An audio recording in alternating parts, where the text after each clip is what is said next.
Vamos a la penúltima ponencia de nuestro evento. Está a cargo de José Tapan y el título de su ponencia es Leer a Lacan. Te escuchamos, José. Gracias. Gracias. Nada más, Arturo, cuando se te fue la onda, estabas a punto de desarrollar el tema de los deseos inconscientes filicidas. Pero bueno, vamos a esta parte de leer a Lacan.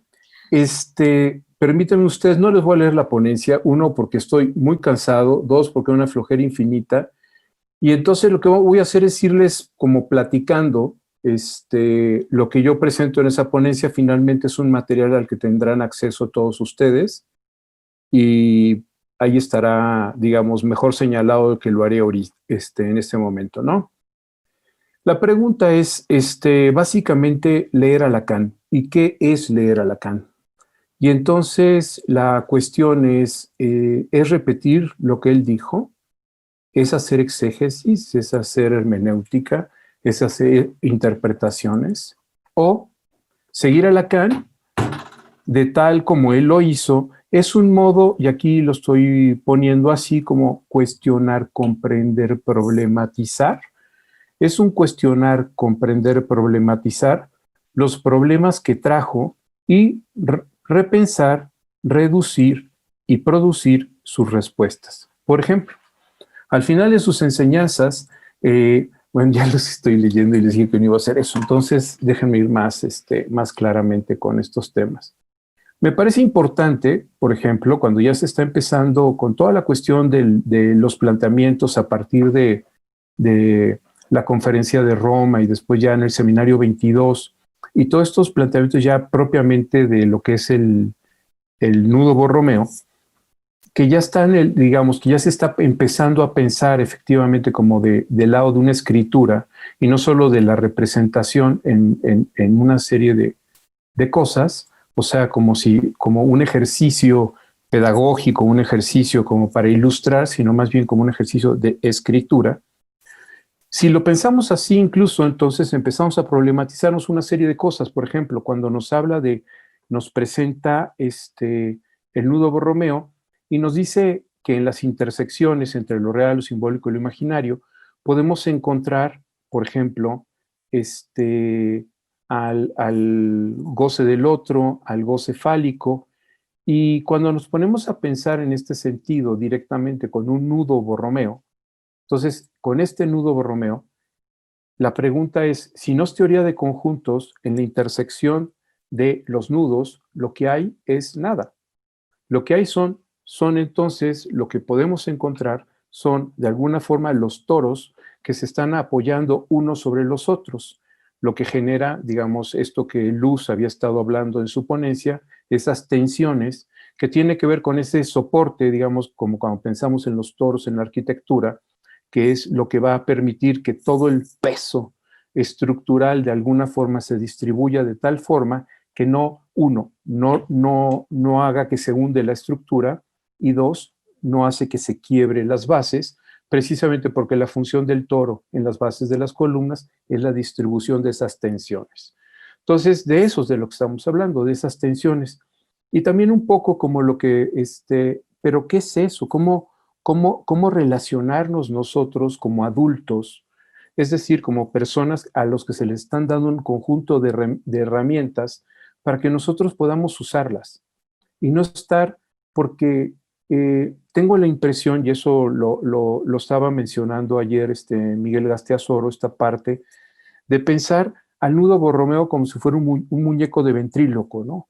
En donde el que está hablando es Lacan, el que está diciendo las cosas que está diciendo es Lacan. La pregunta es si Lacan no dice lo que dice, si otra persona toma el nudo y se pone a construir con el nudo, y esa persona está usando el nudo para poder decir algo, escribir algo, digamos, en un acto escritural, entonces si eso es posible. O finalmente los llamados, digamos, nudos borromeos en realidad no es un ejercicio escritural, sino son muñecos de ventríloco, en donde pues uno puede, a partir de sus asociaciones, imaginarizaciones, pensar que si lo que quiera, ¿no? Y lo proyecta y lo pone. Y entonces finalmente habrá tantos nudos, borromeos e interpretaciones y se le hace decir tantas cosas como lo que hemos estado viendo ahora, que es importante, ¿no? Cuando se dice lo auténticamente real, en Lacan es el inconsciente, lo inconsciente. Lo auténticamente real en Lacan es el síntoma, lo auténticamente real. Y entonces vemos que en esa parte efectivamente se nos pierde todas las relaciones de contexto en donde Lacan está construyendo una serie de propuestas, de ideas a mí me gusta pensarlo como categorías, siempre en un sentido de estar como sumergido en una serie de circunstancias, ¿no? Entonces, si abstraemos esas frases de esas circunstancias, pues podemos hacer lo que queramos. Bueno, de hecho, eso se hace, ¿no? Hay esos Frankensteins, ¿no? Así, esta parte donde de repente, por ejemplo, esta parte de los tiempos lógicos, que me parece extraordinario como un ejercicio de Lacan, de un Lacan que está comenzando a construir una serie de cosas, pero así como podemos pensar que en la historia de la humanidad jamás hemos visto, jamás, no existe una experiencia de la humanidad en donde haya presentado una teoría y después se haya presentado una antítesis, una contrateoría, y que del choque de esas tesis y de esa antítesis haya surgido una síntesis, eso no existe en la historia. O sea, siempre las posiciones más sólidas, las que tienen mayores argumentos, pueden sobrevivir, o bien, en el mundo actual, las que estén mejor financiadas. No necesariamente va a sobrevivir en ese juego dialéctico de enfrentamiento de tesis y antítesis aquellas que tengan mejores argumentos o más sólidas. Pero lo que sí es cierto es que esa experiencia no ha existido. Lo mismo con lo del instante de mirar y esta parte de comprender para después actuar. Creo que tenemos muy claro que esas cosas se dan de manera instantánea, no se da ese proceso, así como está pensado, ¿no? Es casi simultáneo, de hecho. Y entonces lo que estamos advirtiendo en eso es esta preocupación de Lacan tempranamente de cómo están operando una serie de condiciones de carácter lógico para que él vaya llevando eso a pues, digamos, como para tratar de construir cuáles son esos procesos que podemos llamar de la subjetividad humana y que de alguna manera pues generan la posibilidad de estar en un mundo que ha sido construido con toda esta serie de propuestas, ¿no? Con toda esta serie de elementos que finalmente son puestos después en el mundo. En ese sentido, entonces, esta alianza borromeica, que puede partir de 5, como lo trabaja después Lacan, que se van desanudando, y la verdad es que pueden ser 5, pueden ser mucho más, pero aparece una pregunta, ¿son nudos? O sea, ¿estamos trayendo cuerditas y las estamos anudando? ¿O estamos hablando de registros? Y si estamos hablando de registros que se anudan o se enlazan, finalmente, ¿de qué registro estamos hablando? Y también esta parte donde, gracias a esto que estamos hablando, hay una serie de categorías, de conceptos, que son de lo más viscosos y que se usan de manera que a mí me parece totalmente arbitraria y, la verdad, sin ningún tipo de rigor. Por ejemplo, el concepto de lo real. Todo mundo habla de lo real. Y entonces ya lo real es como, no sé, siempre he pensado como los aviones cuando chocan, que buscan la caja. Eso es lo real. O sea, todo el mundo busca su caja y le pone a decir cosas a lo real, que me parece muy interesante, porque si lo real es, si en este sentido, digamos, lo real que va variando a lo largo de la enseñanza de Lacan, o sea, en la primera conferencia del 53, cuando está hablando de lo real, simbólico, imaginario, y lo real ahí, cuando leemos el seminario 1, 2, 3, 4, y nos habla del padre real, por ejemplo, con Juanito, es el pobre hombre que está ahí, el pobre hombre que está llevando a Juanito con Freud, ese es el padre real. Después el padre real se va convirtiendo en otras cosas. Y entonces ese camino que va tomando Lacan con el otro, con el objeto A, con lo real, en donde lo real va mutando, va cambiando, se va convirtiendo en diferentes cosas, y sabemos que Lacan nunca tuvo un sentido de detenerse como para generar un 2 puntos, ¿no? Lo real es 2 puntos. O bien, sí, lo real es 2 puntos en este momento de mi enseñanza en el sentido de toda la serie de cosas que está construyendo. Además, algo importante en esto que me parece, digamos, como necesario hacer planteado, es que si lo real es lo que no cesa de no inscribirse, creo que son temas que tendremos que seguir como pensando, porque de repente hay gente que su real se dobla, que su real puede ser inscrito, lo he leído, o sea, que se inscribe lo real, que se dobla, que los pliegues de lo real, la sombra en lo real. Y entonces uno dice, ese real, bajo la perspectiva lacaniana, es muy imaginario. Si tiene todas estas características ese real, es que no es real. Y también otra cosa, que cuando se habla de lo indecible, de lo inefable, de lo irrepresentable, y se dice, eso es lo real. Y no, no. Tenemos que recordar con Wittgenstein, cuando está hablando del último aforismo del Tractatus Logicus Philosophicus, que cuando dice de lo que no se puede hablar es mejor guardar silencio, de lo que está hablando Wittgenstein es de lo imaginario, del cuadro. El cuadro, lo que está en el cuadro, está para ser mirado, no puede ser apalabrado. Por lo tanto, si yo hablo del cuadro, puedo decir muchas cosas, ninguna de ellas toca ni tangencialmente al cuadro. Entonces, en ese sentido es que Wittgenstein habla que de lo indecible es mejor guardar silencio, pero lo dice en ese contexto. Y precisamente por ello es que habla del sentido, de la importancia que a él le da a la mostración, como una necesidad epistémica frente a esta cuestión, digamos, frente a esta dificultad de lo que puede ser estar hablando de lo que no se puede estar hablando. Entonces, no todo aquello de lo que no se puede hablar es real, o bien todo lo real, si es pensado como lo inefable, entonces tendríamos que pensar nuevamente en el nudo Borromeo y pensar en esa interacción entre lo imaginario y lo simbólico y la imposibilidad, digamos, de abordar desde ahí lo que es lo imaginario estrictamente, ¿no? Entonces, en este sentido, me parece que incluso, por ejemplo, caminando de la mano de Lacan, encontramos una serie de propuestas que a mí me parecen, recuerden ustedes cuando está hablando de Freud y dice, la noción energética condujo a Freud a forjar una noción que debe unirse en el análisis de forma comparable a cómo se usa la energía.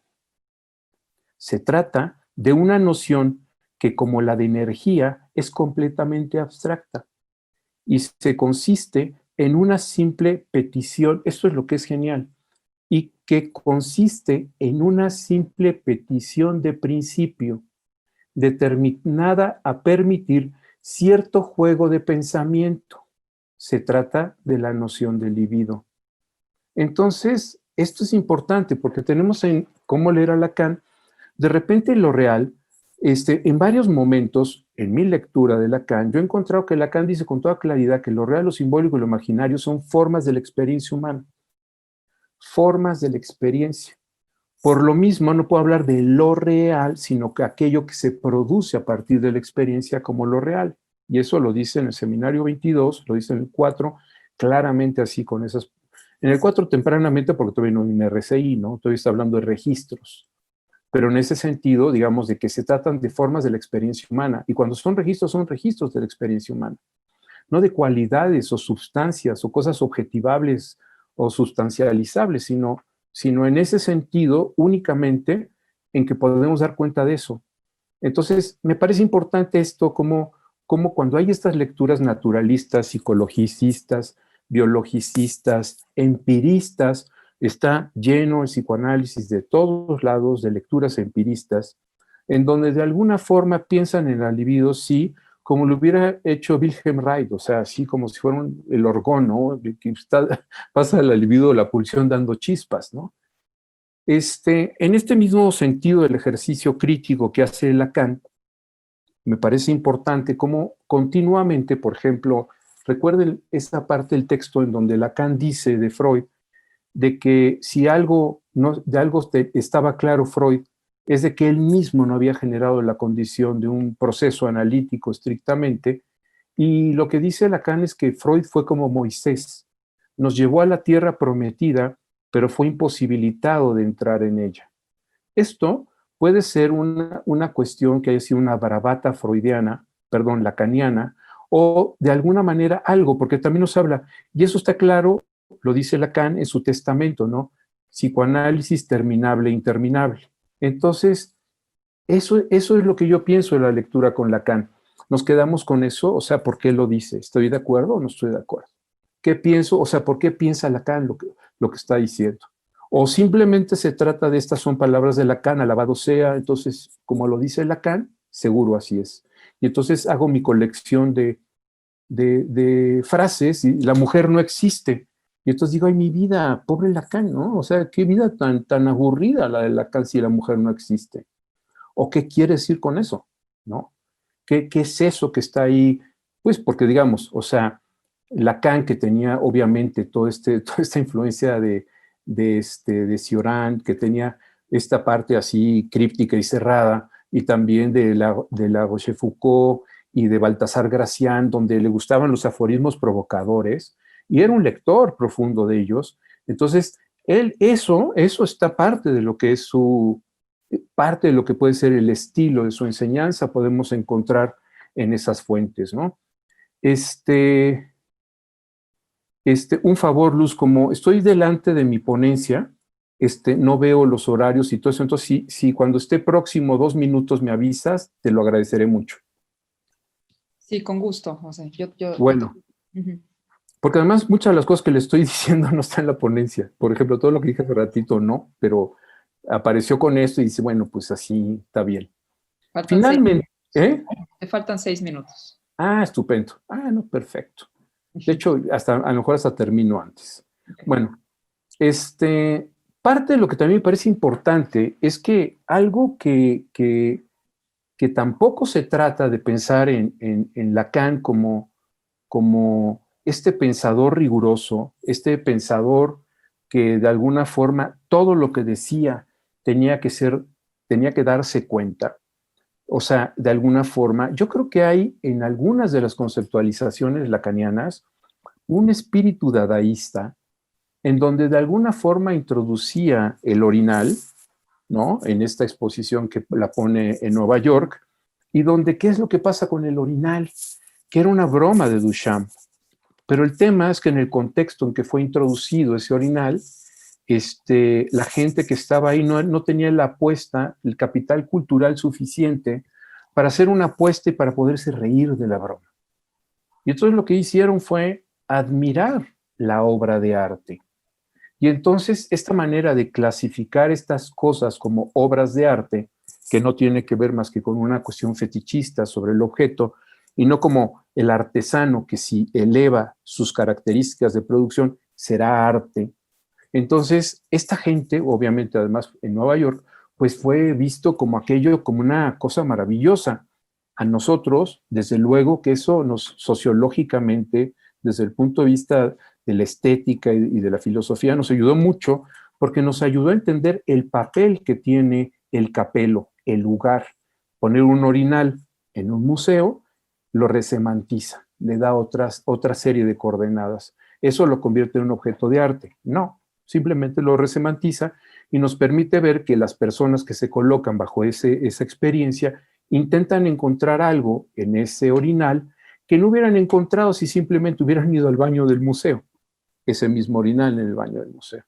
Entonces, esa cuestión de cambiar las cosas del lugar para generar condiciones de resemantización, que fue lo que hizo Duchamp, yo siento que en algunas de las cosas, que hay algunas cosas en Lacan que tienen esos guiños, que tienen ese sentido en donde somos nosotros los que les hemos puesto, los que le hemos sobrecargado de una serie de interpretaciones, de ideas, con un imaginario que yo creo que es proporcional a la falta de lectura de Lacan.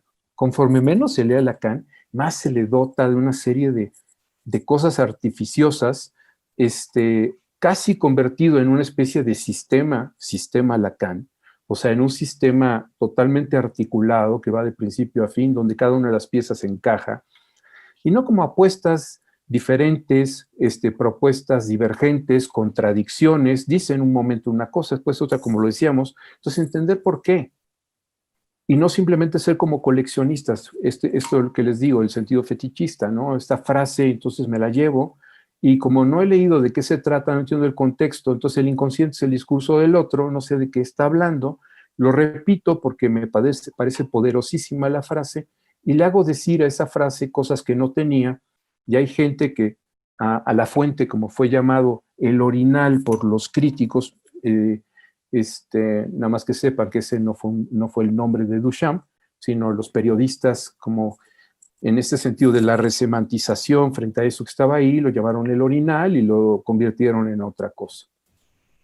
Entonces, esto es lo que me parece importante. Ahora bien, yo lo que no estoy pensando necesariamente es que la lectura de Lacan nos deba llevar a la mesura, nos deba llevar a un cuidado de exégesis hacia qué dijo, en qué momento. O sea, sí creo que haya que hacerlo. O sea, si queremos leer a Lacan y queremos hacer una lectura de Lacan, tenemos que estar claros con ese tipo de cosas. Pero creemos que también es importante jugar, divertirnos, permitirnos, como dirá Erasmo de Rotterdam, ser tocados por la locura. Y entonces, en este sentido, emborracharnos de Lacan. Creo que se vale emborracharnos de Lacan, sí, solo sí sabemos que nos estamos emborrachando de Lacan. Y que en esa borrachera lacaniana que estamos teniendo, estamos jugando con una serie de principios, de cosas, la traducción, por ejemplo, del saber hacer, esta parte final que aparece cuál es, digamos, la encomienda de un proceso analítico y que es traducido como el saber hacer del síntoma. Y el tema es que ya ahí, por ejemplo, el savoir-faire no es traducible como el know-how o como el saber hacer. El savoir-faire es otra cosa, muy próxima al saber hacer y muy distinta al know-how. Entonces, ¿de qué se trata, no? Esta crítica, por ejemplo, en inglés, pulsión es drive. Entonces, esta crítica que hace Lacan a los ingleses, en donde lo dice que están muy cerca del instinto, porque sus palabras lo traducen como drive. Entonces, si digo drive, conducir o manejar, ¿qué? El instinto. Entonces, está muy cerca del instinto las miradas que se hace de las traducciones inglesas. Me parecen equivocadas, ¿no? Creo que en este juego que estamos hablando de divertirnos todos, creo que hay que traer toda esta serie de posibilidades, sabiendo que estamos jugando, sabiendo que no tenemos la verdad revelada y que está en ese sentido. Entonces, por ejemplo, si ustedes me dicen, ¿qué significa el savoir-faire con el síntoma? Por ejemplo, a mí yo pienso que quizás si viene una ola de goce, a lo mejor lo que hay que aprender es a surfear, a no enfrentarla, a no impedirla, a aprender a surfear el goce. Y entonces, como dirían los poetas malditos, ¿no? Escribo solo para salir del infierno. Entonces, aprender a que escribiendo sale del infierno, pues que se ponga a escribir.